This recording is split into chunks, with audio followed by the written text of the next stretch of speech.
required. They just laugh at me. Anytime that there was a game on Wednesday night, Nobody wanted to sing, did they? well, they didn't care, it was IU, most of them were great people, so. Hey guys, we're gonna stop about 10 minutes early so I get home, I don't bring this tip off. Dayton Town Council is now in session. Roll call. Please note that Tyrone was absent this evening. We gathered this evening to receive information about the TIF districts and annexations from Umball. This time I'll go ahead and turn it over to them.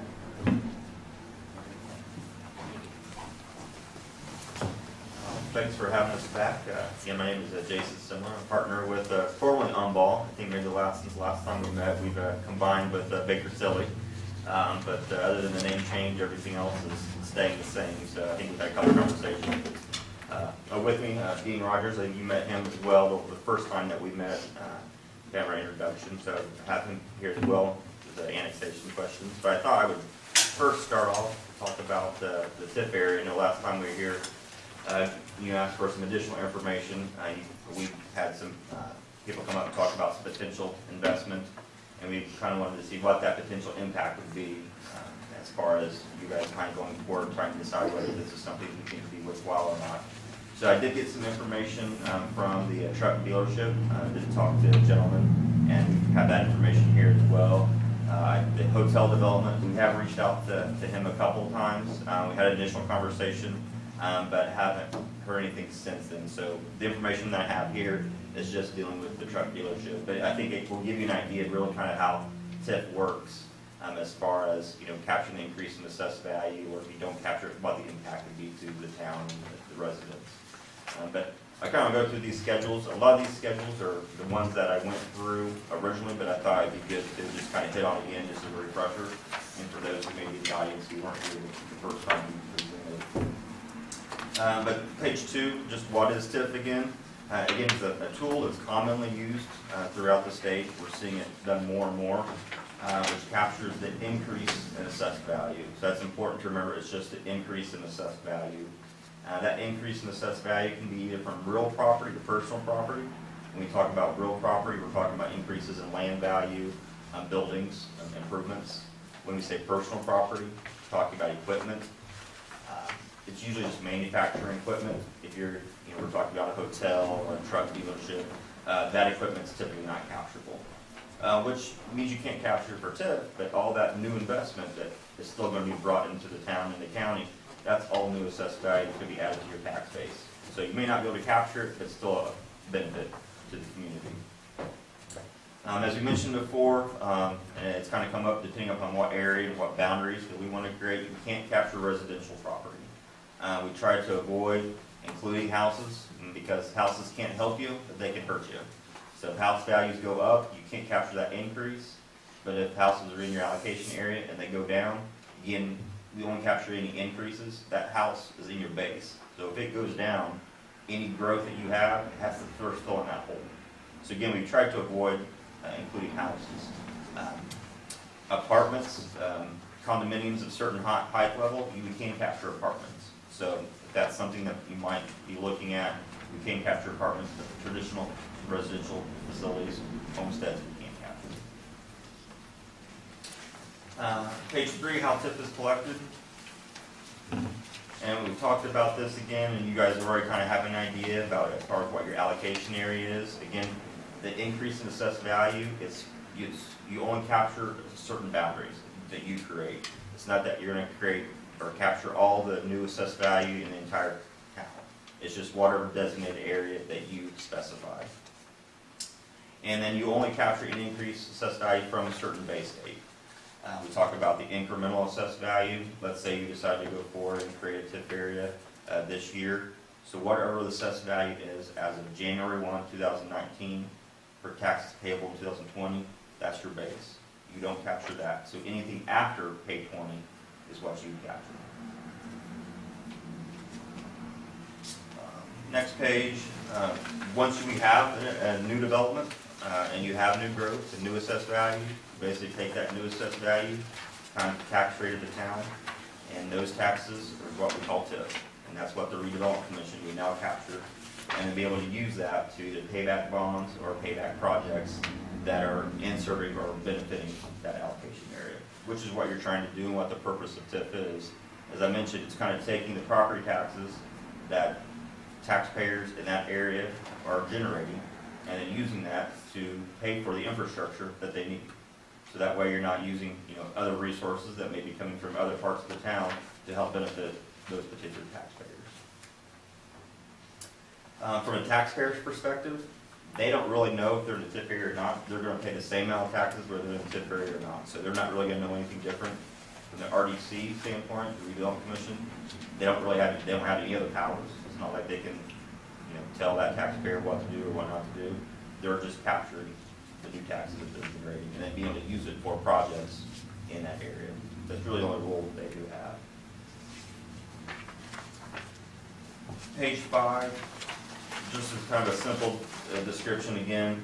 When we're talking about an allocation area and capturing TIF, this is just trying to show that, again, we're not capturing all the new assessed value in the town. It's just regarding a specific area that you designate. Page 6 is just kind of a graph that shows, the blue bar right there is the base assessed value, and that's what we not capture. As you have new development, and hopefully that continues to grow, that is what's going to capture for the life of the project or the life of the TIF area. And then once that TIF area ends and it's fulfilled its purpose, all that assessed value is added to the tax base.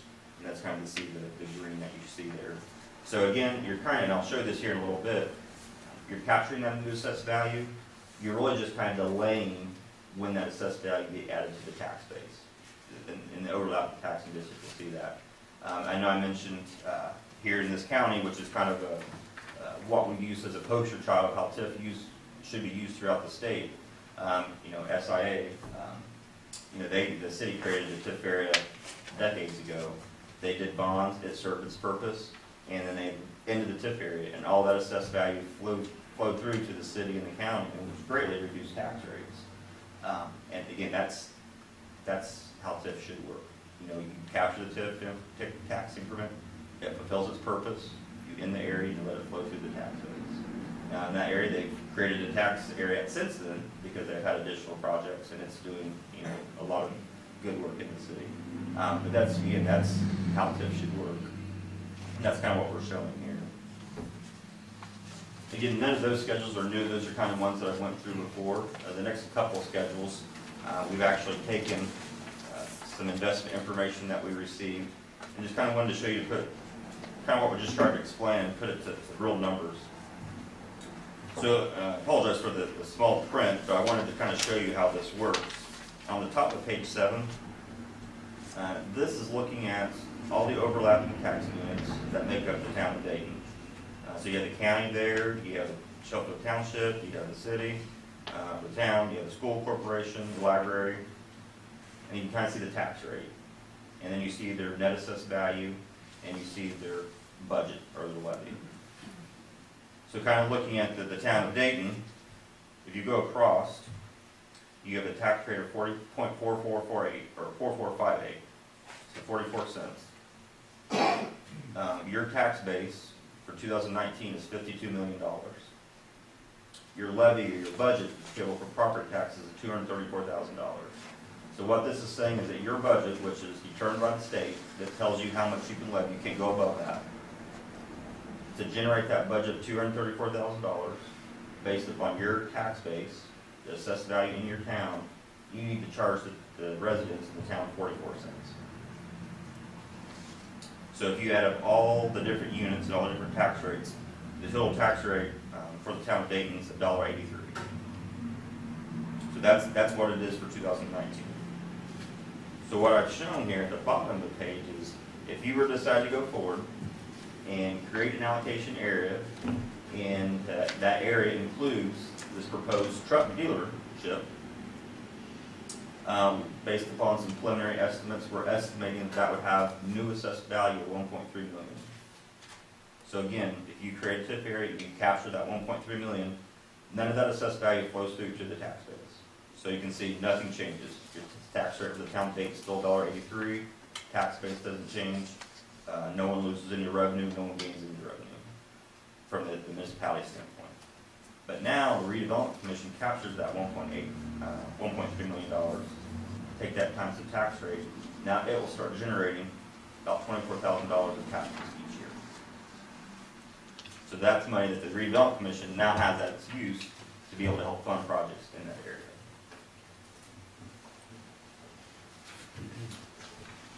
So if you turn to page 8, I show what would it look like if you decide not to capture that assessed value. The top part of the schedule is identical to the top part of the first page. This is currently what your tax rate, your tax base is now. If you go to the bottom of the schedule, again, look at the town of Dayton. If you look at the middle of the schedule, you see instead of having a tax base of $52,500,000, now you have a tax base of $53,800,000. Because now, if you don't create that TIF area, that $1.3 million now goes to your tax base and increases it. If you look at the column to the right, the $234,000, again, the state's saying it doesn't matter if your tax base increases or not. We're not going to let you increase your maximum levy. You're still frozen at $234,000. But because you have a bigger tax base, now you only get a tax rate of 43 cents instead of 44 cents. So your tax rate would go down to about a penny. So if you did that for all the units, you can see that the overall tax rate would go down a little over 1 cent. There are a couple of funds that I mentioned that are called rate-driven funds, where the rate is frozen, but if your tax base increases, you do generate a little bit of additional revenue. And those are mostly CUME funds. So, for instance, the county has a few, the CUME Bridge, Major Bridge and CUME Cap Development. I guess the town also has a CUME Cap Development Fund. You would see an extra $200 in your CUME Cap Development Fund if you let that $1.3 million pass through. But if you let it pass through, then the redevelopment commission doesn't collect the $23,000 to use for your project. So, and I also looked at, I was going to do a bond scenario when I thought we had the hotel, so it'd be larger numbers. But again, we feel that this is basically a new revenue stream for you to be able to use to bond or to do projects. If you didn't have the TIF and you increase your tax base, but you wanted to do a bond issue to generate $23,000 of revenue each year, you would have to increase your tax rate by 4 cents. So you'd reduce your tax rate by 1 cent by increasing your tax base. To get that same amount of revenue, you'd have to levy a 4-cent tax rate. So your net would be at 3% or 3 cent increase. So from the town's perspective, you're getting more bang for your buck by and lesser impact to your taxpayers in the town by increasing or by capturing the assessed value and increasing the TIF that you captured. And the reason why is because if you think about it, you're kind of capturing TIF or the tax rate from all these different units. But if you were to levy a tax rate, you'd be levying a tax rate only on your citizens. So that's why to levy a tax rate, you have to charge more. You're charging it amongst a much smaller group of people.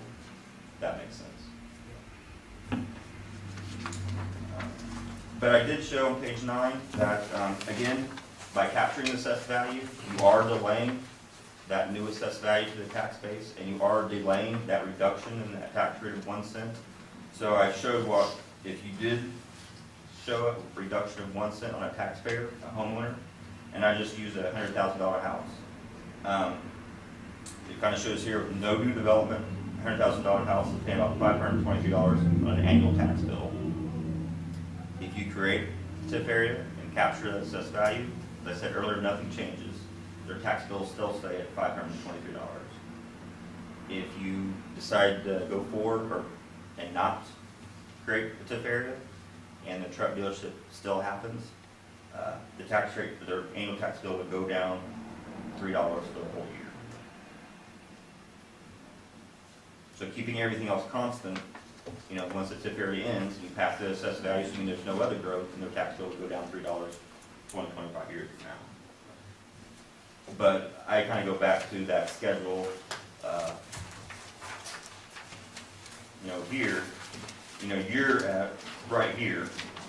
What you want to do is capture that $23,000 and then plus more, put it back in the area, so this AV continues to increase over time. That way, in 20 years, you're not passing through 1.3 million, you're hopefully passing through 25 million.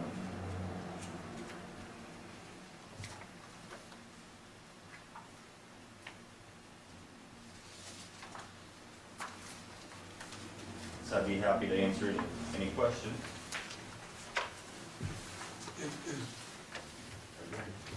Are you sure? The second scenario you described was annexation and the TIF district, right? That's true, I did forget to mention, that's a good point, but this assumes that the area is annexed. So once it's annexed and it starts to build out, then you have increased costs to provide maintenance in there. So even if there's not a TIF district, you can ask for a levy increase to cover the increase of your annexed area, correct? I'll try to defer that to Dean, but there is an annexation levy increase. Yeah. But that wouldn't, I was going to talk about what that would cover as far as additional services. Yeah, I mean, and I know you guys have been through this, but as part of annexation with your fiscal plan, ideally you're identifying your costs you're gonna have to provide services.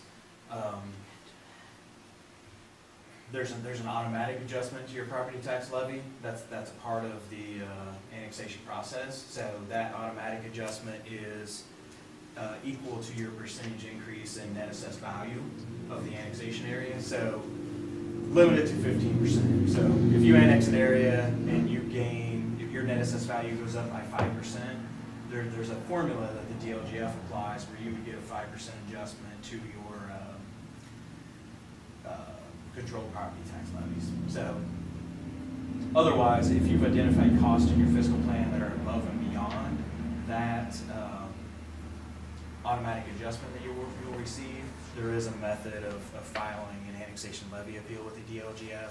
It's not done very often these days. It used to be kind of a slam dunk and very easy to get those approved. It's certainly become much more difficult these days to get those levy appeals approved.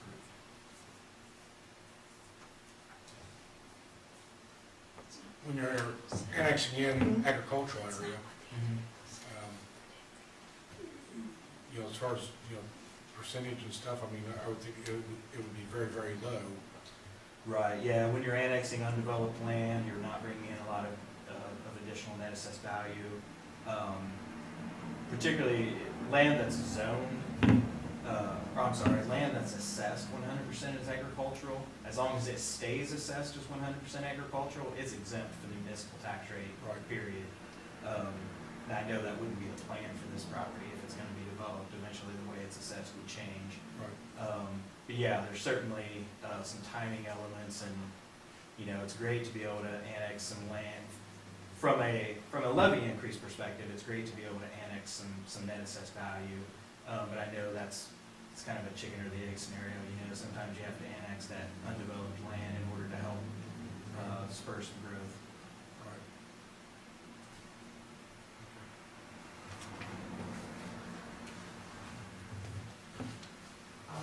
Right. Sally Fady, I have two questions. The first is, you've used both Redevelopment Commission and Economic Development Commission in the handout. Can I assume that this would actually be an Economic Development Commission since there's no redevelopment going on? Or does it make a difference? From a statute, no. Okay. And my second question is, there is some legislation moving through the State House this session. Is any of it something that the town needs to pay attention to? Yeah, we were just talking about that before the meeting, and there's some legislation right now, and it's kind of what we talked about before, where how big you want your allocation area to be. Under the current law, you can use TIF for projects that's in serving or benefiting your allocation area. So if you have a road or there's utilities that may be outside this allocation area, but it's benefiting the area, then you can use TIF for those projects that are outside your area. There is legislation that's kind of restricting that says you can only maybe use it for projects outside the area if you can show that it's going to generate new jobs. So there is potentially some restricting of what that TIF might be able to use for. And depending upon if that passes or not, it did pass the House narrowly, so it's at the Senate right now. If that does pass, that might change, depending on what your projects are, that might change the boundaries of our allocation area somewhat. So, And there's also some annexation legislation. Will it, Yeah, it's present just, any problems for the annexation if it goes forward? yeah, I think, I forget where all that stands. I actually looked at, I think there's 2 pieces of legislation regarding annexation still alive. I reviewed them on Sunday, but I can't remember what all the topics are now. So some of them have to do with sewer waivers, which I suspect may not be a big deal with this particular area. But certainly something we're monitoring and would keep you informed of as things progress. TIF district is typically set up for 25 years. it's 25 years, but this date, or the clock starts ticking when you issue bonds. So if you were to set up a TIF area and don't issue bonds for 10 years, and then issue bonds, you'd have a 35-year TIF area Okay. maximum, but you can end them at any time. I think you answered your question earlier, last time you were here. On this particular area that we're looking at, you know, part of it we could see being residential, so, but it's undeveloped right now. There's, you know, nobody proposing any residential in that area. So could we TIF the whole square, so to speak, and then if or when housing happens, then move the boundaries back? How does that work? Well, today I would tell you that what we would probably do is create a bigger economic development area. And then in that economic development area, which that might include the residential houses, that there was, say, infrastructure that needed to be done in that area. But the allocation area where you capture the TIF would be much smaller. That way, under current law, you could use TIF that's in the allocation area for projects that's in the bigger economic development area. But under the proposed legislation, they wouldn't let you do that. So depending upon what projects you want to do, we may want to increase that footprint of your allocation area. Okay. And if it's brand new homes, that doesn't concern me as much. I'd still probably want to, look at what projects and what kind of development that you're wanting to pay for with TIF. But it's really where we see a problem is if you had an existing, a lot of downtown areas want to improve their sidewalks or infrastructure, so they include a lot of older houses in their allocation area. Well, those older houses tend to decrease in value, or at least they have in the last 4 or 5 years. And when we saw the houses decrease, those older homes, it really took away from the TIF. So it's kind of case by case. It's something that we probably want to sit down with you and again evaluate what your goals are and what you're wanting to accomplish. Sure. And there's other ways that we could maybe look at accomplishing your projects, but again, it's kind of case by case. But we want to look at it carefully before we add any residential. If you knew it was going to be residential, Right. Just, everybody should keep in mind that if a developer comes interested in residential or commercial development for that matter, and in most cases it would have to go through the subdivision process, the developer is responsible for building all the infrastructure. The town would not have an obligation in any case to do that. Right.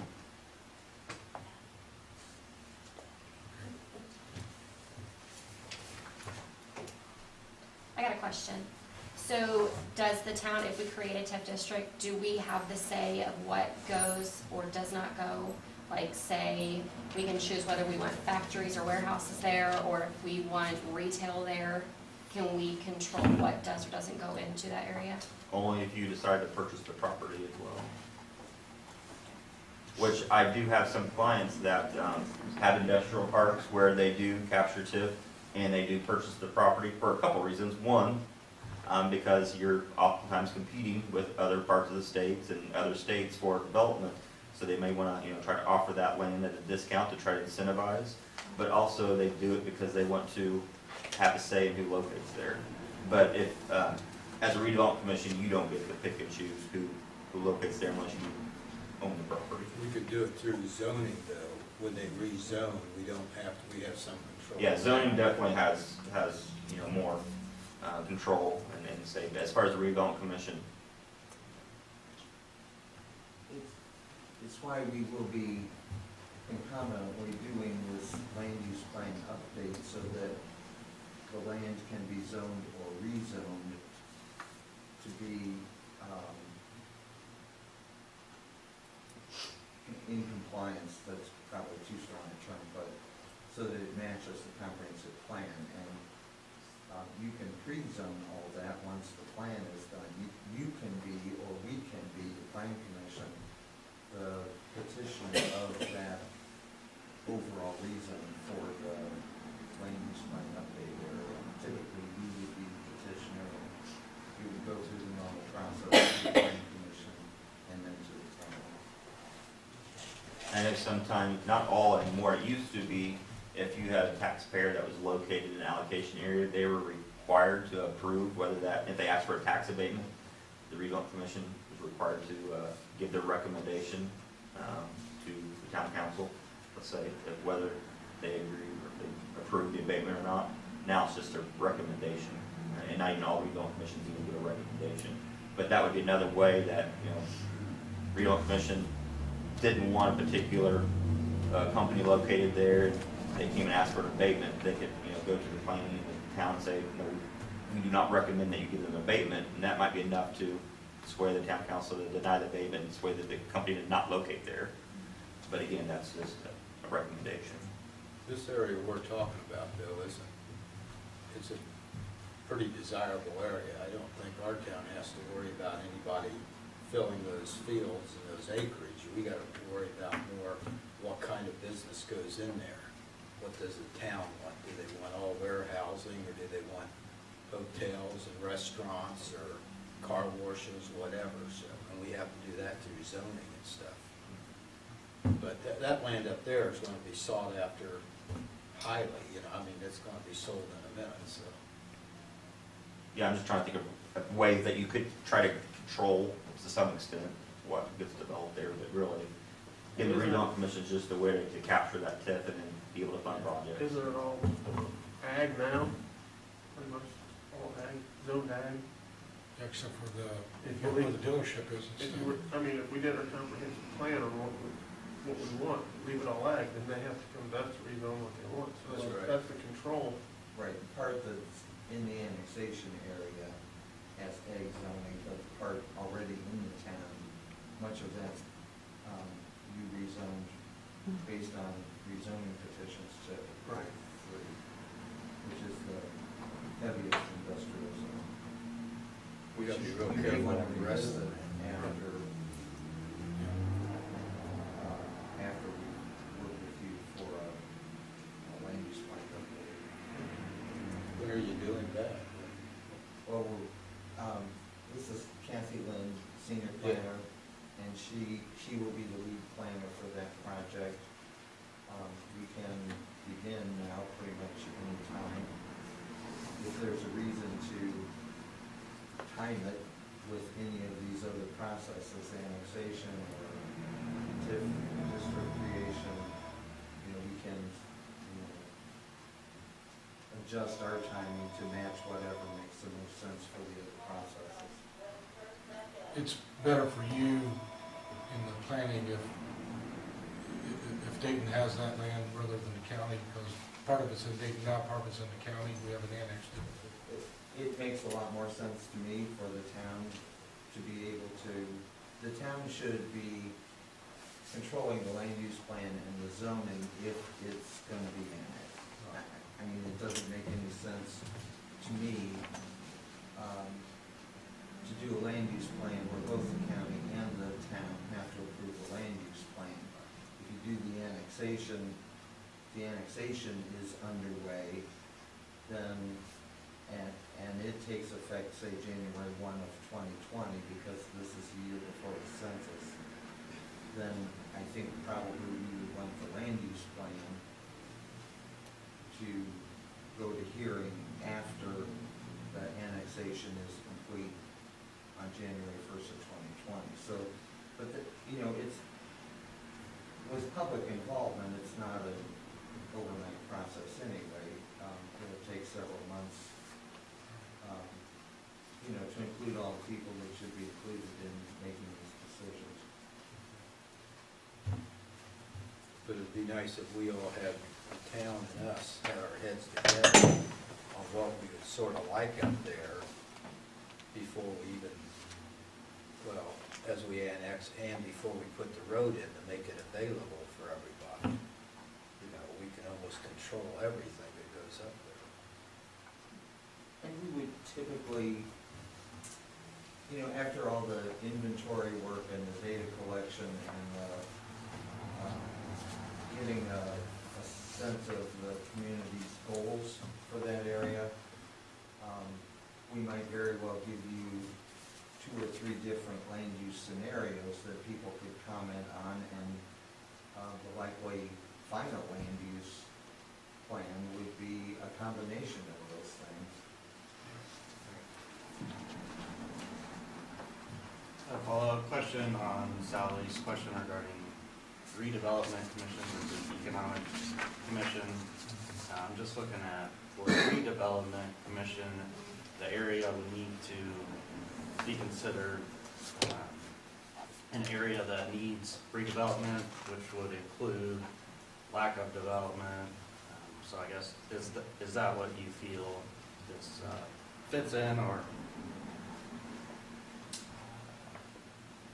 I think we can make the findings for either one, because you're also trying to provide economic development, and economic development means, I think, the infrastructure that you're kind of talking about. So I think that you're right, there are various findings, but as far as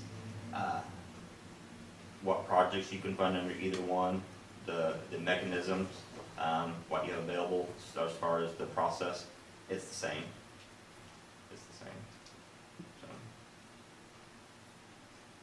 it used to be different and more, because like redevelopment is like more downtown type projects, or economic development. So we can go through that, but as far as the process and like in what you can use it for, it's either one.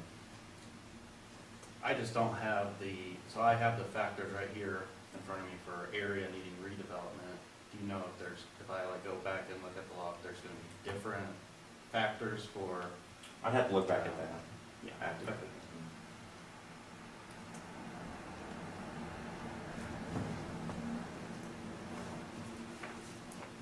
What about expenses? What expenses might be associated with the TIF district, and are they paid from the funds, from the TIF district, or are they paid from the town's funds? The expenses are kind of really up to the redevelopment commission. I mean, and what projects that you're doing. I mean, you'll have your projects that you'll hopefully want to fund, and they'll be pay as you go.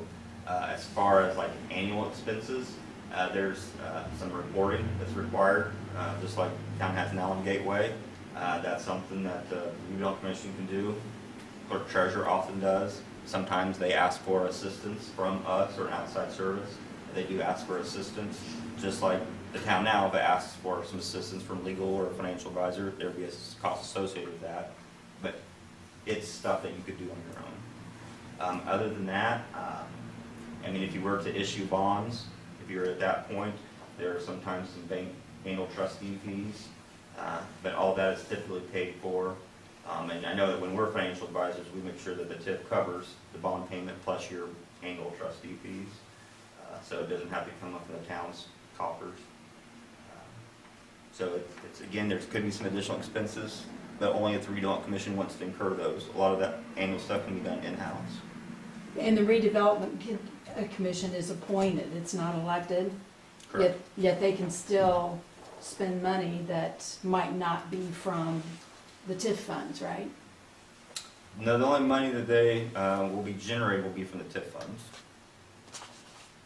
So they can't make any purchases or use any money from the town's budget. Correct. Now, redevelopment commissions do have the ability to levy a tax that could be used for, operating expenses, and I think Lafayette may have that. Yeah. Not very many do, but to levy that tax, you'd have to reduce your town's tax. So, kind of talking about that maximum levy that the state allows you to have, it's kind of like a pie, and if you wanted the redevelopment commission to have a piece of that pie, you'd have to reduce it on the town's level. So that's why most redevelopment commissions don't levy a tax, but they have the ability to, but very few do. Most of the time, the only revenue that redevelopment commissions have is the tax increment that you generate. Some redevelopment commissions like to say this area out here, there is some, farmland, and you do purchase it. But, again, you're kind of waiting for that development to come. You could rent out that farmland to farmers, and then so you have revenue from leasing the farmland. And that would be additional revenue that the redevelopment commission could have to pay for expenses. But other than that, it's pretty much just the tip. In a small area, small town like we're talking about, people that would be on the development commission, is that typically a volunteer position, or is there some type of stipend that's normally paid? It's pretty much voluntary.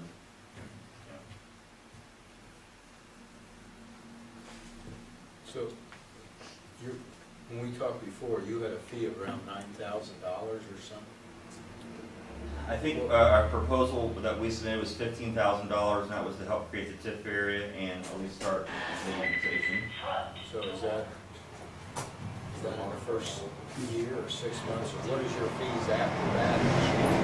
This is a 25-year. Do you regulate it each year or oversee it each year?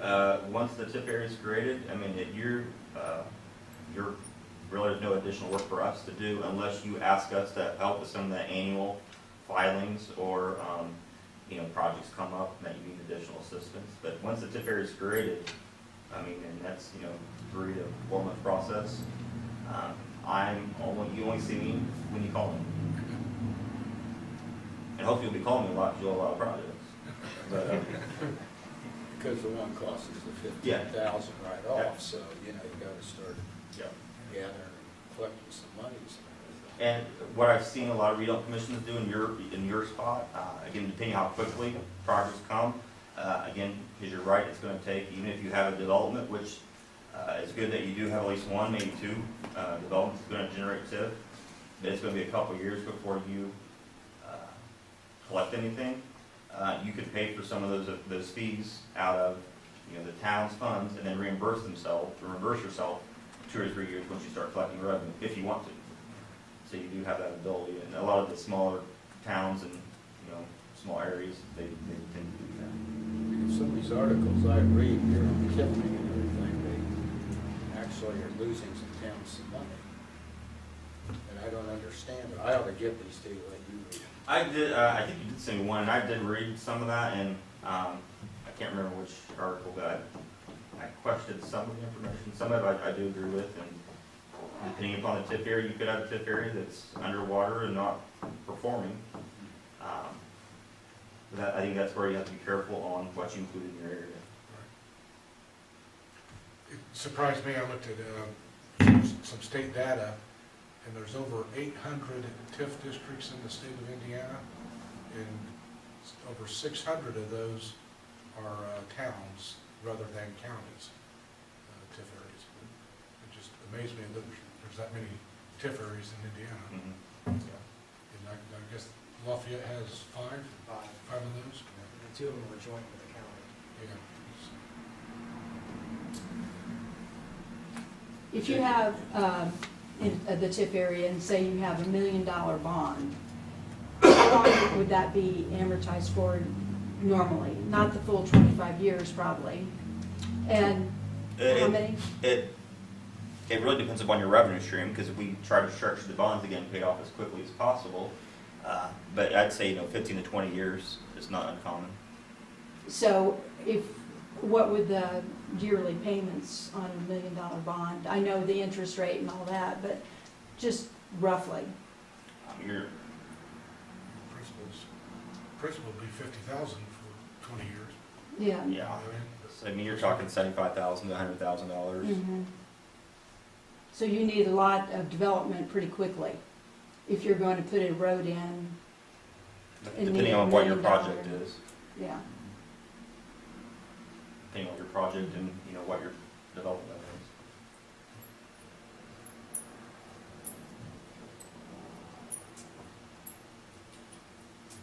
I read an article a couple of weeks ago, it was in the Journal, I think, about some town in Indiana, they paid you guys over $100,000 or something, and the council and the townspeople were saying, why did we do it? It's like it was a real negative to the town. So, where was that at? I don't remember. I remember seeing it, but I don't remember where it was.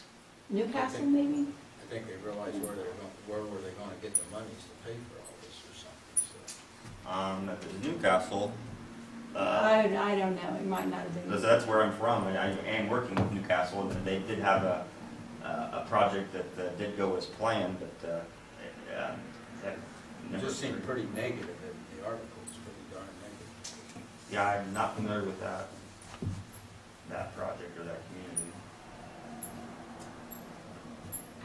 Look, I heard some of those stories when we changed to radio read water meters that a couple towns Yeah, that's not. dove into it and then dove back out of it, so.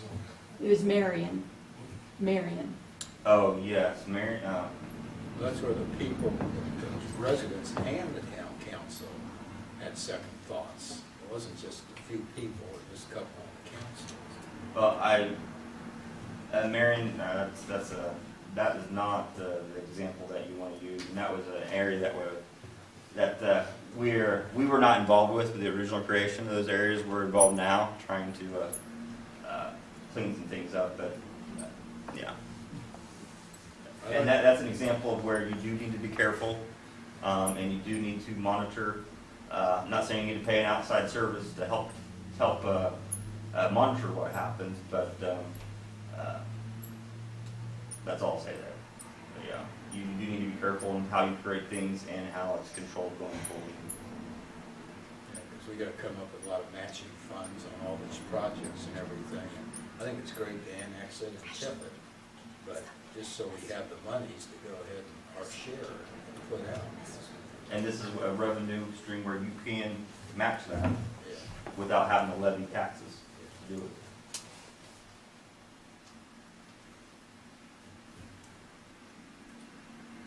So, Tom Berthold acted like we should, if we're gonna do the TIF, we should get it done before the Freightliner and possibly the hotel. And I think from area plan, they were talking the Freightliner August of this year, starting it, so. But the only other thing is we start the TIF for that area, which is not actually ours yet. We need to check with Tom to make sure that, he said that they were okay with it, to honor that they're okay with us annexing the 200. And us doing all this TIF and then not being able to, change our mind, we need to get that in writing or something. I can speak to that. Tyrone was invited to a meeting, I went with him. And the meeting, in attendance at the meeting were both the mayors of Lafayette, West Lafayette, maybe not all, but most of the county commissioners. Tippecanoe County APC was there, Lafayette Redevelopment was there.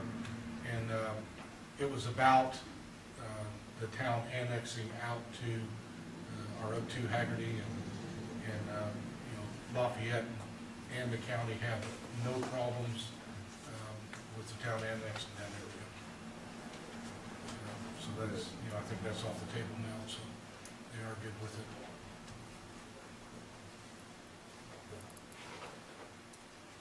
And that's definitely doable if it's not in the towns. I mean, we talked about that, if it's not in the town corporation yet, and you still want to tip it, we can.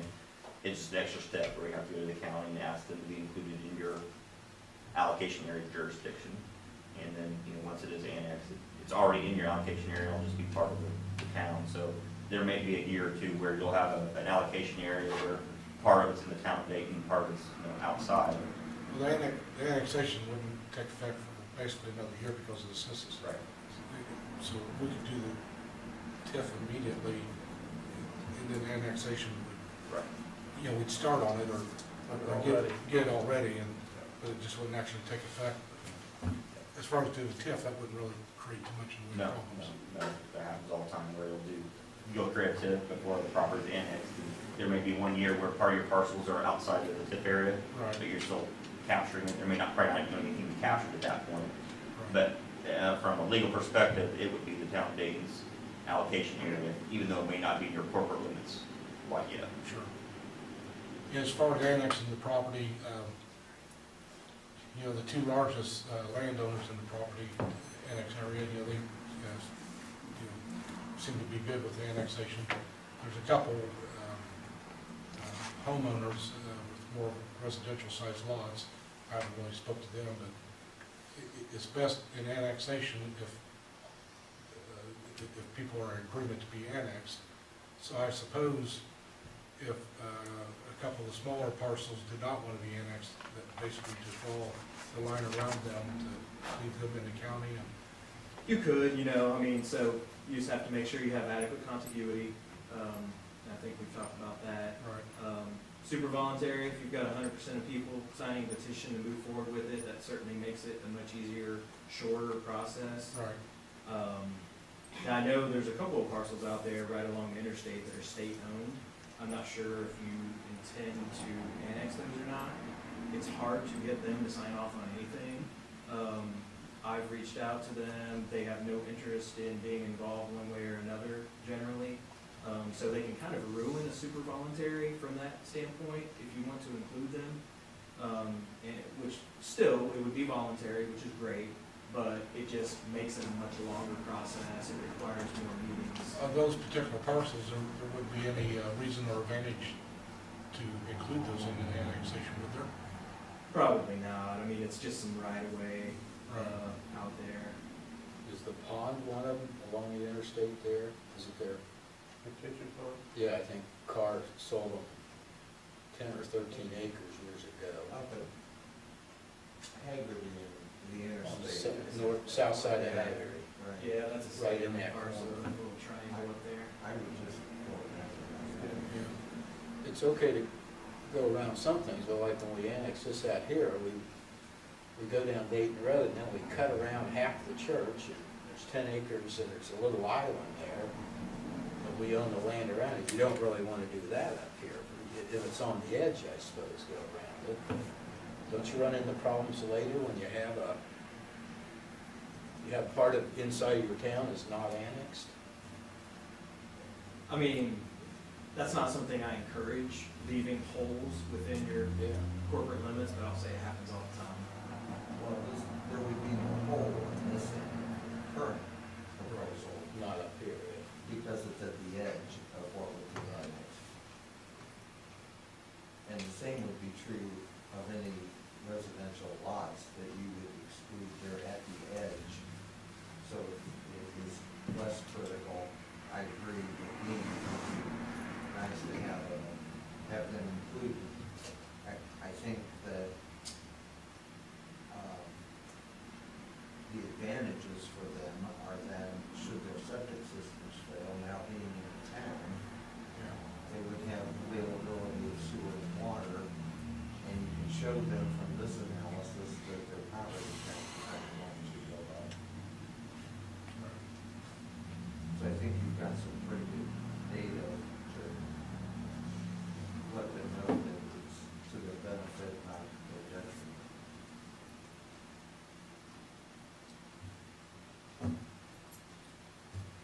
Mr. Carson, is there anything you'd like to add about TIF districts in Lafayette? Sure, we've had TIF districts for many years. We were one of the first in Indiana actually to start them back in the mid-80s and such, and they just served us really well. One of the reasons why we've had the growth that we've had is because of our TIF districts. We were able to use that money for incentives for companies, so for Subaru to GE Aviation, Notchon, one of the company, many others. So And also, as tax laws have changed in Indiana, you know, our general fund has shrunk down, actually, and we have less funds to do things. TIF has come into play to kind of pick up that slack. It's really become a very important public financing arm in the city. We wouldn't be able to do a lot of the things that we've done, just simple road repairs even, we couldn't do without TIF. So, because our general fund that we get from property taxes just barely covers public safety, so fire and police. So, again, it's just been critically important. Honestly, I really attribute to a lot of our growth in the city, what we've been able to do with TIF and how we've been able to use it. Could I ask you a question? Yeah. You say you use your TIF funds for road repair? Yeah. Doesn't it have to be in the TIF district, the road repair? Yet it can be used outside, again, as Jason pointed out earlier, if it benefits. the If TIF. it's an area that benefits the, But generally, yes, we use it just within the TIF district.